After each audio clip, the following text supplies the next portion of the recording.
John's life. There are some who might say we shouldn't dwell on such things. But that's what I'm talking about. John Lewis devoted his time on this earth fighting the very attacks on democracy and what's best in America that we're seeing circulate right now.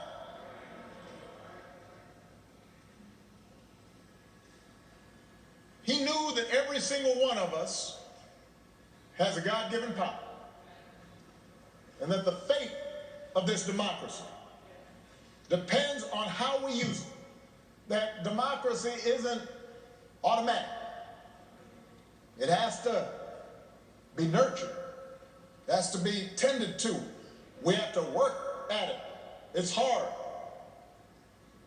And so he knew that it depends on whether we summon a measure, just a measure of John's moral courage to question what's right and what's wrong and call things as they are.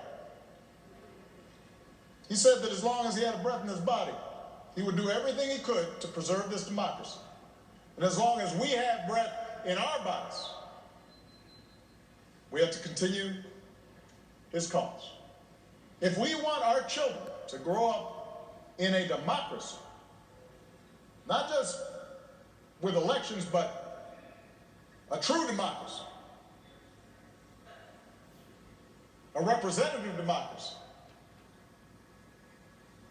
and a big-hearted, tolerant, vibrant, inclusive America of perpetual self-creation, then we're going to have to be more like John. We don't have to do all the things he had to do because he did them for us, but we got to do something. As the Lord instructed Paul, do not be afraid. Go on speaking. Do not be silent, for I am with you, and no one will attack you to harm you, for I have many in this city who are my people. It's just, everybody's got to come out and vote. We got all those people in the city, but they can't do nothing. Like John, we've got to keep getting into that good trouble.